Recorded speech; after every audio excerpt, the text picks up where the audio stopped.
Welcome to the Deep Dive. Today we're taking a really focused look at a stack of sources that come straight from the operating room and, well, the exam hall. We've got excerpts from a comprehensive otolaryngology-head and neck surgery review. This is pure, concentrated information. That's a great way to put it. For you, the learner, this deep dive is really designed to be a direct shortcut to clinical relevance. I mean, we're not wading through every historical theory here. Our mission is to extract the most critical diagnostic signs, those key anatomical landmarks, and the non-negotiable surgical principles across the entire ENT spectrum. So the goal isn't just memorization. Not at all. We want to make sure you understand how to apply them immediately. We have information covering everything from, microscopic changes in the inner ear all the way to critical nerve pathways in the neck.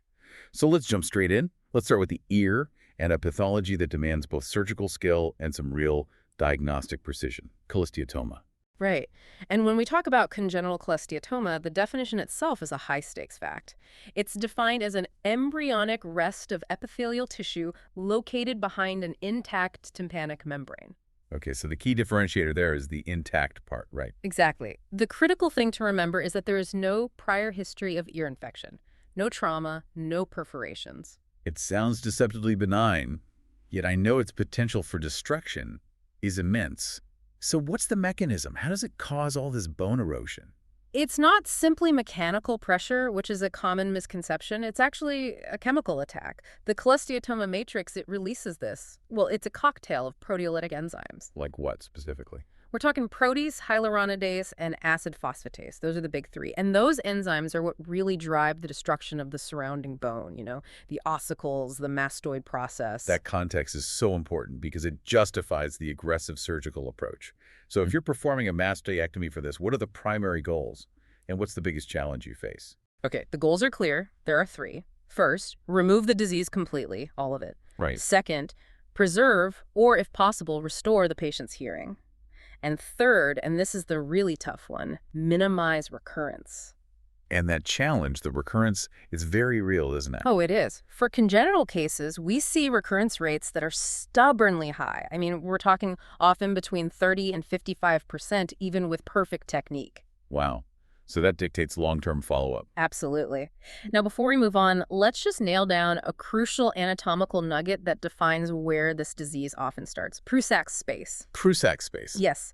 It's located in the epitympanum. If you try to visualize the boundaries, it's bounded laterally by the pars flaccida and the bony scutum, and then medially by the neck and head of the malleus. And understanding that tiny little compartment is essential. It is, because it's such a common starting point for acquired cholesteatomas, Yeah. and it's a key space you have to clear during surgery. Okay, let's pivot to otosclerosis. The diagnosis here really relies on recognizing three pretty unique clinical signs. Let's start with the Carhart's notch. Carhart's notch is a highly specific finding on an audiogram. It's a loss of bone conduction that's focused really sharply at the 2 kilohertz frequency. And what's fascinating here, and where a lot of students can trip up, is that this isn't a true sensorineural loss, is it? It's not cochlear damage. Exactly. It's purely a mechanical phenomenon. The disease, otospongiosis, it fixes the stapes footplate, and that fixation disrupts the normal mechanical resonance of the whole middle ear system, creating that specific 2 kilohertz drop. So the clinical proof is that it goes away after surgery. It fully reverses. After a successful stapedectomy or stapetotomy, it's gone. That's how you know. That makes it a fantastic diagnostic marker. What are the other two classic signs? Well, we have Schwartz's sign. That's the reddish hue you can sometimes see right over the promontory. It's just a visual sign of increased vascularity, which tells you the disease is in its active spongiotic phase. And then the one that always makes me stop and think about the patient's actual experience, periacusis of Ulisse. Yes, that's the phenomenon where patients paradoxically report hearing better when they're in noisy surroundings. Why is that? Well, the theory is that the surrounding noise forces people to speak louder, right? And that louder speech overcomes the patient's fixed conductive hearing loss.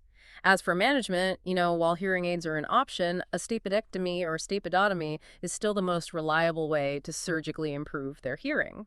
And for the initial workup, what imaging are we using? A CT scan. It remains the initial modality of choice. It just gives you invaluable detail on all those complex bony structures. It helps us see the oval window, the footplate, and how involved the audit capsule is before we even think about going in surgically. Let's talk balance. This is often the most confusing topic for trainees. Dizziness is so vague, but nystagmus gives us hard, localizing clues. First, what's the most common cause of dizziness in the elderly? Overwhelmingly, it's benign paroxysmal positional vertigo, BPPV. It's caused by those little free-floating particles in the semicircular canals. But the type of nystagmus can tell you where the problem is. Precisely. If you see vertical downbeating nystagmus, you need to immediately suspect a central cause. Think brainstem disorder. But if the nystagmus is rotary, it almost always points to a peripheral issue, so semicircular canal dysfunction. Okay, and moving to Meniere disease, which is a clinical diagnosis, what are the key associated findings we should look for? You want to look out for the otolithic crisis of Tumarkin. Those are the sudden, non-vertiginous drop attacks, and also the Tullio phenomenon. Which is when loud sounds induce vertigo or giddiness. That's the one. And while a lot of people associate Tullio only with Meniere's, you have to remember the differential. You also see it in congenital syphilis and probably most commonly today, superior semicircular canal dehiscence, or SCCD. Where there's that bony defect. Right, a bony defect that lets sound overstimulate the labyrinth. And just one final quick high-yield link. Pendred syndrome.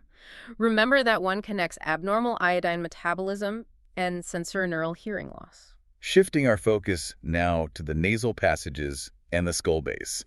Let's talk about congenital defects, starting with choanal Choanal-atresia. So this is the failure of the nasal passage to connect to the nasopharynx. It's about 90% bony and only 10% membranous. The key clinical management point here is all about bilaterality. Because neonates are obligate nasal breathers. They are. So bilateral atresia is an emergency. It demands definitive surgical repair immediately within the first weeks or months of life. If it's just unilateral, though, we can often wait. We can postpone that repair until the child is school-aged. And post-op, what's the biggest risk? Restenosis, the passage narrowing again. To combat this, we often apply mitomycin C right there in the operating room to decrease the chances of it scarring down. Okay, now for a really critical diagnostic challenge, differentiating those midline nasal masses in a child. How do we tell a nasal dermoid from a much higher risk encephalocele? This is where physical examination can literally save a life. Nasal dermoids are firm, they do not transilluminate, and critically, they have a negative Furstenberg test. Meaning they don't expand when you compress the jugular veins. Correct. But, and this is a big but, even these can be sneaky. Up to 45% of them can still have an intracranial connection. The encephalocele, on the other hand, just screams intracranial risk. It does. Encephaloceles transilluminate, they have a positive Furstenberg test, and they always have a dural connection. That puts the patient at immediate risk for meningitis or a CSF leak. And radiologically, if you see a bifid cristagalli and an enlarged foramen cecum on imaging, that is highly suggestive of intracranial involvement. It demands an urgent workup. Moving to inflammatory disease, what are the cornerstones of managing chronic sinusitis beyond just surgery? It's really a multi-pronged approach. We're talking prolonged, broad-spectrum antibiotic therapy, robust saline irrigation, and consistent use of a topical nasal steroid spray. And speaking of surgery, functional endoscopic sinus surgery, or FES, the goal is never just about tissue removal. What is it then? The primary overriding goal is the restoration of mucociliary clearance. It's about restoring normal sinus function. Let's contrast that chronic condition with something acute and life-threatening. Acute invasive fungal sinusitis. This immediately brings mucormycosis to mind. This condition has a terrifyingly high mortality rate. And that's because the fungus has this remarkable affinity for blood vessels. It causes thrombosis, which leads to tissue necrosis. And the classic finding is that black necrotic mass. Unmistakable. A black necrotic mass or eschar in the nose or on the palate. And what's the earliest symptom that should raise your suspicion, even before that eschar appears? Anesthesia of the nose. Numbness. That nerve involvement is a critical early high-yield fact. And on a different infectious note, remember rhinoscleroma. That's the chronic granulomatous disease caused by Klebsiella rhinoscleromatis. The frisch bacillus. Right. And the pathognomonic feature there, the presence of Miculate cells on histology. You see those, you know what you're dealing with. Treatment is tetracycline or rifampicin. Okay, finally, a life-saving diagnostic application. Recognizing a CSF leak. If you see clear nasal discharge, what distinguishes it from just a runny nose? A CSF leak typically produces a watery, clear discharge that appears or Increases during straining, like bending over or coughing, what we call the dandy maneuver. Patients also often report that it tastes salty. And the definitive test. The definitive highly specific test is the beta-2 transferrin assay. That protein is unique to CSF. It's not found in tears or regular nasal secretions or serum. All right, shifting to the head and neck, let's talk surgical anatomy, because in this region, that's everything. Nerve preservation during a periodectomy is a constant challenge. How do we quickly and safely locate the facial nerve's main trunk? Surgeons rely on a trinity of key landmarks to define that corridor. You've got the tragal pointer, which is about 1 centimeter inferior and deep to where the nerve trunk starts to branch out into the pes anserinus. Okay, what else? We also use the tympanomastoid suture line. The nerve is typically 6 to 8 millimeters deep to this line. And finally, the posterior belly of the digastric muscle. Those three structure guide your initial dissection plane. And down on the floor of the mouth, there's another critical relationship in submandibular gland surgery. Wharton's duct and the lingual nerve. Yes. During excision of the gland, you have to remember that Wharton's duct crosses lateral dorsally over the lingual nerve. Getting that relationship wrong can result in a permanent lingual nerve injury. Let's talk tumors. Salivary gland tumors. Pleomorphic adenoma is the most common benign one, but it demands radical treatment, not just watching and waiting.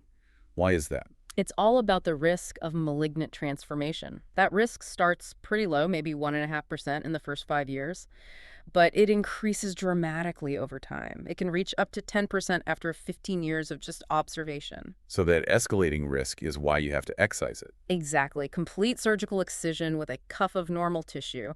That's the standard of care. And what are the cardinal signs that a salivary tumor might have already become malignant? Pain, facial nerve paralysis, the presence of fixed lymph nodes, and skin involvement.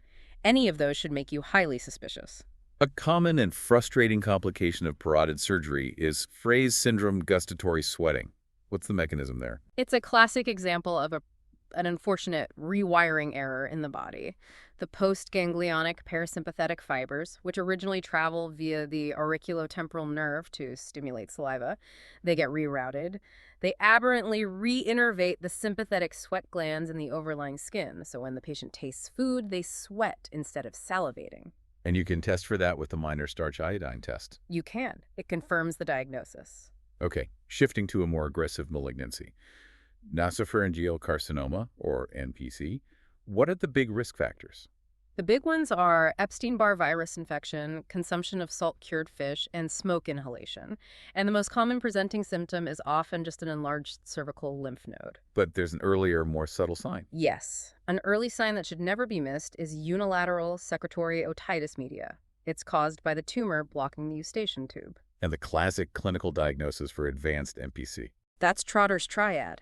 You get conductive hearing loss, an ipsilateral immobile soft palate, and neuralgic pain in the V3 distribution. The treatment principle here is also unique. The primary treatment for NPC is definitive radiation therapy. These tumors are highly sensitive to it. So surgery isn't the first line. Rarely. Chemoradiation is usually reserved for high-risk features postoperatively, like extracapsular spread or T4 tumors. Finally, let's address urgent deep neck infections. In Ludwig's angina, what is the absolute management priority? Airway. Airway. Yeah. The number one complication is rapid airway compromise, which can lead to septicemia and death. The priority is securing the airway, usually with nasotracheal intubation or even a tracheostomy. Often before you even drain the infection. Often before, yes. Yeah. And if you encounter a parapharyngeal abscess, remember that trismus difficulty opening the mouth is highly suggestive of that diagnosis. Let's consolidate a few final high-yield facts, some surgical and diagnostic pearls, starting with the vocal cords. Sure. Vocal cord paralysis is the second most common congenital anomaly of the larynx, right after laryngomalacia. And for unilateral palsies, which are the most common, what's the expected course? This is where you can be reassuring to patients. Most unilateral palsies will spontaneously compensate over about 6 to 18 months. If that compensation isn't enough and they still have glottic insufficiency, surgical options like medialization, thyroplasty, or arytenoid adduction give excellent results. And for kids, juvenile respiratory papillomatosis caused by HPV type 6 and 11, that's a huge management challenge because of recurrence. A huge challenge. The primary treatment is surgical ablation, usually with a CO2 laser or a microdebrider, but the recurrence rate is incredibly high, so you have to be prepared for multiple operations throughout childhood. Let's quickly revisit imaging selection. When does MRI beat a CT? MRI is superior for identifying subtle soft tissue issues, things like submucosal infiltration and critically perineural invasion. We rely on MRI heavily when we're diagnosing tumors known for tracking along nerves, like adenoid cystic carcinoma. Whereas CT is for bone. CT is king for bony architecture. Otosclerosis, chronic sinusitis in children, where you need to see the osteometal unit clearly.